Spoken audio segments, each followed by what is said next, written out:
ఈ వారం రోజుల్లో జరిగిన వార్తా విశేషాలను మీకు అందించే వార్తావాహిని కార్యక్రమానికి స్వాగతం.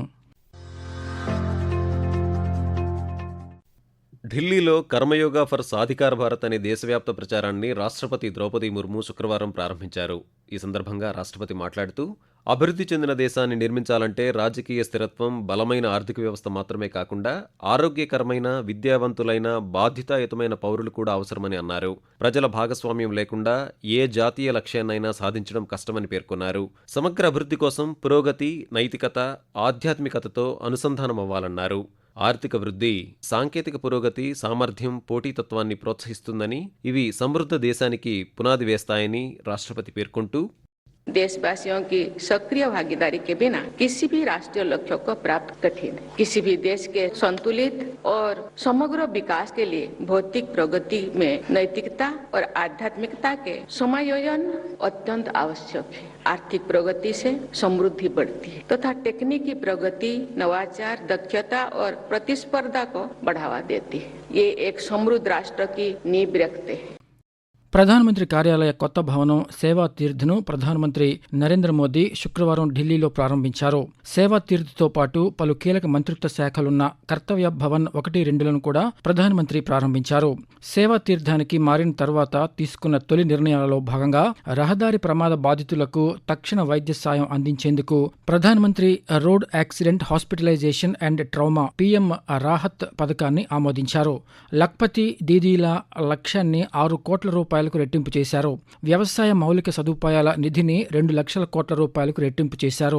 అనంతరం జరిగిన సభలో నరేంద్ర మోదీ ప్రసంగిస్తూ, వికసిత్ భారత్ వైపు భారతదేశం సాగిస్తున్న ప్రయాణంలో సేవా తీర్థ్, కర్తవ్య భవన్లు ముఖ్యమైన మైలురాళ్లని అన్నారు. పౌర కేంద్రీకృత పాలన, జాతీయ పురోగతి పట్ల ప్రభుత్వ నిబద్ధతను ఇవి ప్రతిబింబిస్తాయని ప్రధానమంత్రి తెలియజేస్తూ, आज हम सभी विकसित भारत का संकल्प लेकर सेवा तीर्थ में, कर्तव्य भवन में प्रवेश कर रहे हैं. अपने लक्ष्य में विजयी होने का दैवीय आशीर्वाद हमारे साथ है. यहाँ से जो फैसले होंगे वो किसी महाराजा की सोच को नहीं, 140 करोड़ देशवासियों की अपेक्षाओं को आगे बढ़ाने का आधार बनेंगे. इसी अमृत भावना के साथ आज मैं ये सेवा तीर्थ, एक कर्तव्य भवन भारत की जनता को समर्पित कर रहा हूं. ఢిల్లీ వేదికగా కేంద్ర విద్యా మంత్రిత్వ శాఖ నిర్వహించిన భారత్ బోధన్ కృత్రిమ మేధా సదస్సు ఏఐ కాన్క్లేవ్ శుక్రవారంతో ముగిసింది. దేశంలో విద్య, సాంకేతిక పర్యావరణ వ్యవస్థలను ఈ సమావేశం ఒకచోట చేర్చి ఏఐ ఆధారిత ఆవిష్కరణలను ప్రదర్శించింది. ఈ సదస్సులో ఆంధ్రప్రదేశ్ పాఠశాల విద్యాశాఖ ఏర్పాటు చేసిన ప్రత్యేక స్టాల్ను కేంద్ర విద్యాశాఖ మంత్రి ధర్మేంద్ర ప్రధాన్ గురువారం సందర్శించారు. ఈ సందర్భంగా పాఠశాల విద్యాశాఖ కమిషనర్ వి విజయరామరాజు ఆంధ్రప్రదేశ్లో అమలు చేస్తున్న విద్యా సంస్కరణలు, విద్యార్థులకు అందుతున్న డిజిటల్ విద్య గురించి వివరించారు. ఆంధ్రప్రదేశ్ ప్రభుత్వం విద్యారంగంలో ప్రవేశపెట్టిన మధ్యాహ్న భోజన పథకం, క్లిక్కర్, చాట్బాట్, ఏఐ ఆధారిత ముఖం గుర్తింపు వ్యవస్థ వంటి సాంకేతిక అంశాల అమలును కేంద్ర మంత్రి అభినందించారు. ఆంధ్రప్రదేశ్ రాష్ట్ర శాసనసభ బడ్జెట్ సమావేశాలు బుధవారం నుంచి ప్రారంభమయ్యాయి. శాసనసభ, శాసనమండలి ఉభయ సభలను ఉద్దేశించి రాష్ట్ర గవర్నర్ ఎస్ అబ్దుల్ నజీర్ ప్రసంగించారు. అనంతరం సభ వ్యవహారాల సలహా సంఘం బీఏసీ సమావేశం నిర్వహించి ఈ సమావేశాలను వచ్చే నెల 7 వరకు 17 రోజుల పాటు నిర్వహించాలని నిర్ణయించారు. ఈ సమావేశాల్లో 2026-27కి సంబంధించిన రాష్ట్ర బడ్జెట్ను ఆర్థిక మంత్రి పయ్యావుల కేశవ్ శనివారం ప్రవేశపెట్టారు. గవర్నర్ ప్రసంగానికి ధన్యవాదాలు తెలిపే తీర్మానంలో ముఖ్యమంత్రి శుక్రవారం ప్రసంగించారు. ఈ సందర్భంగా చంద్రబాబు నాయుడు మాట్లాడుతూ, ప్రపంచంలోని అతిపెద్ద డీబీటీ ప్రోగ్రామ్ పెన్షన్ ఇచ్చే కార్యక్రమం ఆదేశాలు. మంచం మీద ఉండే వాళ్ళకి 15,000, సీరియస్ డిసీజెస్ ఉండే వాళ్ళకి 10,000, 4,000 మామూలు వాళ్ళకి, దివ్యాంగులకు 6,000, సంవత్సరానికి దగ్గర 33,000 నుంచి 34,000 కోట్ల రూపాయలు ఇచ్చే ఏకైక ప్రభుత్వం భారతదేశంలో మన ప్రభుత్వం దేశం. పేదవాళ్ళు కూడా ఏసీ బస్సుల్లో తిరిగే పరిస్థితి రావాలని ఆకాంక్షిస్తున్నాం. ఈ సంవత్సరమే 1,000 బస్సులు, ఆర్టీసీ బస్సులు, ఏసీ బస్సులు తీసుకొస్తున్నాం. రాను గ్రాడ్యువల్ గా అన్ని బస్సులు కూడా ఏసీ బస్సులుగా కూడా కన్వర్ట్ చేసి పబ్లిక్ ట్రాన్స్పోర్టేషన్ కూడా ఇంప్రూవ్ చేస్తాం అధ్యక్ష. జాతీయ గేయం వందే మాతరం ఆలపించడంపై కేంద్ర హోంమంత్రిత్వ శాఖ కొత్త మార్గదర్శకాలను ప్రకటించింది. అన్ని ప్రభుత్వ కార్యక్రమాలు, పాఠశాలల్లో ఇక నుంచి జాతీయ గీతం జనగణమనకు ముందు జాతీయ గేయం వందే మాతరం ఆలపించాలని పేర్కొంది. వందే మాతర గేయంలో 6 చరణాలను 3 నిమిషాల 10 సెకన్ల నిడివితో పూర్తిగా ఆలపించాలని కేంద్ర హోంశాఖ ఉత్తర్వులు జారీ చేసింది. అన్ని పౌర పురస్కారాలు ఇచ్చే సమయంలో రాష్ట్రపతి హాజరయ్యే కార్యక్రమాల్లోనూ వందే మాతరం ఆలపించాలని తెలిపింది. వందే మాతరం ఆలపిస్తున్న సమయంలో అందరూ లేచి నిలబడాలని ఉత్తర్వుల్లో పేర్కొంది. వందే మాతరం 150 ఏళ్ల ఉత్సవాల్లో భాగంగా దేశంలోని తీర ప్రాంతాల రాష్ట్రాల్లో CSIF కోస్టల్ సైక్లోథాన్ 2026ను కేంద్ర ప్రభుత్వం నిర్వహిస్తోంది. ఈ సైక్లోథాన్ తూర్పు, పశ్చిమ తీర రాష్ట్రాల మీదుగా ఈ నెల 21వ తేదీన కేరళ రాష్ట్రంలోని కొచ్చి వద్ద ముగియనుంది. కేంద్ర పారిశ్రామిక భద్రతా దళం CISF ఆధ్వర్యంలో తూర్పు తీర రాష్ట్రాలలో జరుగుతున్న సైక్లోథాన్ కార్యక్రమం ఆంధ్రప్రదేశ్లో ఈ నెల 12వ తేదీ వరకు వివిధ జిల్లాల్లో నిర్వహించారు. శ్రీకాకుళం, విశాఖపట్నం, కాకినాడ, కృష్ణా, బాపట్ల, శ్రీ పొట్టి శ్రీరాములు, నెల్లూరు జిల్లాలలో మీదుగా సాగిన ఈ యాత్ర తిరుపతి జిల్లా సూళ్లూరుపేటకు చేరుకుని అక్కడి నుంచి తమిళనాడు రాష్ట్రం చెన్నైకు బయలుదేరింది. తిరుపతి జిల్లాల మీదుగా గురువారం తమిళనాడులోని చెన్నై చేరుకుంది. రాష్ట్రంలో జరిగిన CSIF కోస్టల్ సైక్లోథాన్ పై CISF అసిస్టెంట్ కమాండెంట్ మధుసూదన్ మాట్లాడుతూ, Vande Mataram coastal cyclothon 2026 east coast belt నుంచి బక్కాళి, వెస్ట్ బెంగాల్ నుంచి ప్రారంభమైనటువంటి జర్నీ నాయుడుపేట నుంచి చెన్నైకి మొదలుపెట్టింది. దాంట్లో ముఖ్య ఉద్దేశం ఏంటంటే సురక్షిత తటం, సమృద్ధ భారత్. మేము సముద్ర తీర ప్రాంతాల్లో ఉన్నటువంటి మత్స్యకారుల సమస్యలను తెలుసుకోవడం, వారికి కావలసినటువంటి సమాధానాలు మేము అందించడం, వారిని భాగస్వాములుగా చేయటం కోసం మన ఆర్థిక వ్యవస్థలో ఈ బ్లూ ఎకానమీ అనేది ముఖ్య పాత్ర. అంటే సముద్ర తీర ప్రాంతాల యొక్క అభివృద్ధి, మత్స్యకారుల యొక్క అభివృద్ధి సమస్యలు తెలుసుకోవటం, వారికి చర్చించడం జరుగుతోంది. జాతీయ స్థాయి బోధకాలు నివారణ కార్యక్రమంలో భాగంగా దేశవ్యాప్తంగా ఎంపిక చేసిన జిల్లాల్లో మాత్రల పంపిణీ కార్యక్రమాన్ని కేంద్ర ఆరోగ్య శాఖ మంత్రి జేపీ నడ్డా మంగళవారం ప్రారంభించారు. ఇందుకనుగుణంగా దేశవ్యాప్తంగా 124 జిల్లాల్లో ఎంపిక చేసిన ప్రాంతాల్లో బోధకాలు నివారణ మాత్రలను పంపిణీ చేస్తున్నారు. దృశ్య మాధ్యమ విధానంలో జరిగిన ఈ కార్యక్రమంలో ఆంధ్రప్రదేశ్ నుంచి వైద్య ఆరోగ్య శాఖ మంత్రి సత్యకుమార్ యాదవ్ పాల్గొన్నారు. ఈ సందర్భంగా ప్రచార గోడ పత్రికను ఆవిష్కరించారు. అనంతరం మంత్రి మాట్లాడుతూ, రాష్ట్రంలోని ఉమ్మడి విజయనగరం జిల్లాలో గుర్లా, బలిజపేట మండలాల్లో నివాసం ఉండే 131,229 మందికి DEC, ఆల్బెండజోల్ మాత్రలను ఇవ్వనున్నామని తెలిపారు. ప్రపంచ రేడియో దినోత్సవాన్ని ఈ నెల 13న శుక్రవారం జరుపుకున్నాం. 1946లో ఐక్యరాజ్య సమితి రేడియో స్థాపనకు గుర్తుగా ప్రతి సంవత్సరం ఫిబ్రవరి 13వ తేదీన ఈ దినోత్సవాన్ని జరుపుకుంటారు. ప్రపంచ రేడియో దినోత్సవం సందర్భంగా ఉపరాష్ట్రపతి సిపి రాధాకృష్ణన్, ప్రధానమంత్రి నరేంద్ర మోదీ సామాజిక మాధ్యమం వేదికగా శుభాకాంక్షలు తెలిపారు. రేడియో, డిజిటల్ వేదికలు, పాడ్కాస్ట్ల ద్వారా అభివృద్ధి చెందుతూ సమాచారం అందిస్తూ తరతరాలుగా గళాన్ని వినిపిస్తోందని ఉపరాష్ట్రపతి అన్నారు. ఈ మాధ్యమంతో సంబంధం ఉన్న వారందరి కృషిని గుర్తించడమే ఈ దినోత్సవం ఉద్దేశమని ప్రధానమంత్రి నరేంద్ర మోదీ పేర్కొన్నారు.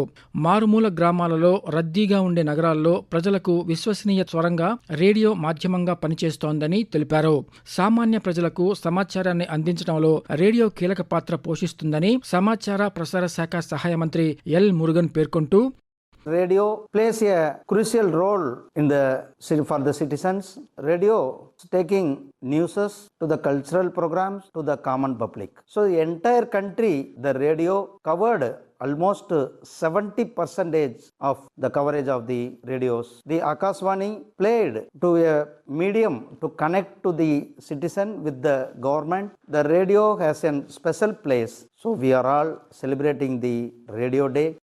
దేశవ్యాప్తంగా పాఠశాల విద్యార్థులకు తప్పనిసరి బయోమెట్రిక్ నవీకరణ MBU ప్రక్రియలో భారత విశిష్ట గుర్తింపు ప్రాధికార సంస్థ UIDAI కీలక మైలురాయిని చేరుకుంది. గత 5 నెలల కాలంలో 1 కోటికి పైగా చిన్నారుల బయోమెట్రిక్ వివరాలను విజయవంతంగా నవీకరించినట్లు కేంద్ర ఎలక్ట్రానిక్స్, IT మంత్రిత్వ శాఖ ఆదివారం వెల్లడించింది. రాష్ట్రాల విద్యాశాఖల సహకారంతో UIDAI ప్రాంతీయ కార్యాలయాలు అత్యంత వేగంగా ఈ ప్రక్రియను పూర్తి చేశాయని తెలిపింది. 7 నుంచి 15 సంవత్సరాలలోపు ఉన్న చిన్నారులకు ఈ ఉచిత సేవలు ఈ ఏడాది సెప్టెంబర్ 30 వరకు అందుబాటులో ఉంటాయని పేర్కొంది.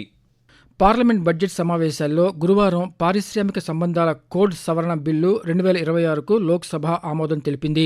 2020 నాటి పారిశ్రామిక సంబంధాల కోడ్లో కొన్ని కీలక మార్పులు చేసేందుకు ఈ బిల్లును తీసుకువచ్చారు. కార్మిక సంస్కరణలను మరింత బలోపేతం చేయడం, పరిశ్రమలు, కార్మికుల మధ్య సంబంధాలను మెరుగుపరచడం ఈ బిల్లు ముఖ్య ఉద్దేశం. అంతకుముందు ఈ బిల్లుపై జరిగిన చర్చలో కేంద్ర కార్మిక శాఖ మంత్రి మన్సుఖ్ మాండవీయ మాట్లాడుతూ ఈ నూతన బిల్లు చట్టబద్ధమైన మద్దతుతో కనీస వేతనాన్ని నిర్ధారిస్తుందని చెప్పారు. నిర్దేశించిన కనీస వేతనం కంటే తక్కువ వేతనాలను నిర్ణయించడానికి రాష్ట్రాలకు అధికారం ఉండదని ఆయన స్పష్టం చేస్తూ ये कोड का आप अध्ययन करेंगे तो पता चलेगा। मिनिमम वेज तो सरकार सेंट्रल गवर्नमेंट एक एडवाइजरी के रूप में तय करती थी आज तक। सभी स्टेट को लागू करना नहीं करना ये उनके ऊपर डिपेंड था और कई स्टेट बहुत कम मिनिमम वेज रखते थे। ये लेबर कोड में हमने सुनिश्चित करा है हम फ्लोर वेज लाएंगे स्टैट्यूटरी बैकिंग के साथ। कोई भी स्टेट उसके नीचे वेज नहीं देंगे। ये लेबर कोड महिला और पुरुष को समान वेतन की गारंटी देता है। ఇక మరోవైపు పార్లమెంట్ ఉభయ సభలు వచ్చే నెల 9కి వాయిదా పడ్డాయి. బడ్జెట్ సమావేశాలు 2 దశల్లో జరుగుతున్నాయి. బడ్జెట్ సమావేశాల మొదటి దశ గత నెల 28న రాష్ట్రపతి ద్రౌపది ముర్ము ఉభయ సభలను ఉద్దేశించి చేసిన ప్రసంగంతో ప్రారంభమైంది. రెండవ దశ సమావేశాలు మార్చి 9 నుండి ఏప్రిల్ 2 వరకు జరుగుతాయి. మేఘాలయకు చెందిన జాతీయ ఆరోగ్య మిషన్ అధికారుల బృందం ఆంధ్రప్రదేశ్లో సోమ మంగళవారాల్లో పర్యటించింది. ఇందులో భాగంగా ఎనీమియా ముక్త్ భారత్ అమలులో రాష్ట్ర వైద్య ఆరోగ్య శాఖ పాటిస్తున్న విధానాలను పరిశీలించారు. గుంటూరు జిల్లా మంగళగిరి నియోజకవర్గంలోని ఉన్నత పాఠశాల పట్టణ ఆరోగ్య కేంద్రాన్ని కేంద్ర బృందం సోమవారం సందర్శించింది. ఆరోగ్య కుటుంబ సంక్షేమ శాఖ ద్వారా పథకాల అమలు పర్యవేక్షణ అధికారులతో ప్రత్యేకంగా సమావేశమై వారి నుంచి వివరాలు తెలుసుకున్నారు. ఎనీమియా కింద గర్భిణులు, బాలికలు, విద్యార్థుల్లోని రక్తహీనతను తగ్గించేందుకు అందజేస్తున్న ఔషధాలు, మందుల పంపిణీ వంటి చర్యల గురించి ఈ బృందం అడిగి తెలుసుకుంది. మంగళవారం అంగన్వాడీ ప్రాథమిక ఆరోగ్య కేంద్రాలను సందర్శించి అక్కడ అందుతున్న సేవలను పరిశీలించింది. ఢిల్లీలో జరిగిన భారతీయ వ్యవసాయ పరిశోధన సంస్థ IARI 64వ స్నాతకోత్సవంలో కేంద్ర వ్యవసాయ, రైతు సంక్షేమ శాఖ మంత్రి శివరాజ్ సింగ్ చౌహాన్ శుక్రవారం పాల్గొన్నారు. ఈ సందర్భంగా ఆయన ప్రసంగిస్తూ ప్రభుత్వ చర్యలతో నేడు భారతదేశం చైనాను అధిగమించి ప్రపంచంలోనే అత్యధిక బియ్యం ఉత్పత్తిదారుగా అవతరించిందని పేర్కొన్నారు. అభివృద్ధి చెందిన భారతదేశాన్ని నిర్మించే లక్ష్యంలో విద్యార్థులు భాగస్వామ్యం కావాలని కేంద్ర మంత్రి కోరారు. ఐరోపా సమాఖ్య, అమెరికాలతో ఇటీవల జరిగిన స్వేచ్ఛ వాణిజ్య ఒప్పందాలన్నీ భారతదేశ జాతీయ ప్రయోజనాలను పూర్తిగా పరిరక్షించాయని, రైతుల సంక్షేమానికి అత్యధిక ప్రాధాన్యత ఇచ్చాయని స్పష్టం చేస్తూ अभी जितने समझौते हुए FTA आप देख लीजिए, यूरोपियन यूनियन से हुआ हो, दुनिया के बाकी देशों से हुआ हो, सारे फैसले राष्ट्र USA से भी हमारा समझौता भारत के राष्ट्रीय हितों को पूरी तरह संरक्षित किया गया, किसानों के हितों को सबसे ऊपर रखा गया. భారత జాతీయ మహాసముద్ర సమాచార వ్యవస్థల కేంద్రం ఇన్కాయిస్ 27వ ఆవిర్భావ దినోత్సవం సందర్భంగా హైదరాబాద్లో నిర్వహించిన కార్యక్రమంలో భారత అంతరిక్ష పరిశోధనా సంస్థ ఇస్రో చైర్మన్ వి నారాయణన్ సోమవారం పాల్గొన్నారు. ఈ సందర్భంగా సముద్ర సమాచార సేవలపై ఇన్కాయిస్ అభివృద్ధి చేసిన జెల్లీ, AIIP, సముద్ర 2.0, సివాస్ యాప్లను ప్రారంభించారు. అనంతరం నారాయణన్ మాట్లాడుతూ అంతరిక్షంలో భారత్ స్పేస్ స్టేషన్ నిర్మాణం దిశగా కార్యాచరణ రూపొందిస్తున్నామని తెలిపారు. భారత ఉపగ్రహాల సంఖ్యను వచ్చే 3-4 ఏళ్లలో 3 రెట్లకు పెంచనున్నామని వెల్లడించారు. సునామీ, తుపాను హెచ్చరికలు, సముద్ర స్థితి అంచనాలు, సముద్రంలో చేపల లభ్యత ప్రదేశాలు, వాతావరణ మార్పుల గురించి ఇన్కాయిస్ విలువైన సమాచారాన్ని అందిస్తోందని వివరించారు. ఉత్తరాఖండ్ రాష్ట్రానికి వచ్చే యాత్రికులకు బీమా సౌకర్యం కల్పిస్తామని ఆ రాష్ట్ర పర్యాటక శాఖ మంత్రి సత్పాల్ మహారాజ్ తెలిపారు. రాష్ట్రంలో పర్యాటకం, ఆధ్యాత్మికపరమైన కార్యకలాపాలను సురక్షితంగానే కాకుండా సమగ్రంగా మార్చడానికి ప్రభుత్వం కృషి చేస్తోందని అన్నారు. చార్ధామ్ యాత్ర ప్రారంభమవుతున్న నేపథ్యంలో యాత్రికులు, పర్యాటకులకు భద్రతతో పాటు మెరుగైన సౌకర్యాలను అందించడం ప్రభుత్వ లక్ష్యమన్నారు. హరిద్వార్లో జరిగే కుంభమేళా గురించి మాట్లాడుతూ కుంభమేళాకు అవసరమైన అన్ని సన్నాహాలు సకాలంలో పూర్తి చేస్తామని మంత్రి పేర్కొన్నారు. యాత్రికుల సౌలభ్యం కోసం రైల్వే, విమాన అనుసంధానం, ట్రాఫిక్ నిర్వహణను మెరుగుపరచడంపై ప్రత్యేక దృష్టి సారించామని తెలిపారు. ఈ వారం రోజుల్లో జరిగిన వార్తా విశేషాలను మీకు అందించే వార్తావాహిని కార్యక్రమాన్ని ఇప్పటివరకు విన్నారు. వ్యాఖ్యానం కోన్రు భరత్ రత్నాకర్, బాలకృష్ణ ఎల్లాప్రగడ. సమర్పణ ప్రాంతీయ వార్తా విభాగం, ఆకాశవాణి విజయవాడ కేంద్రం.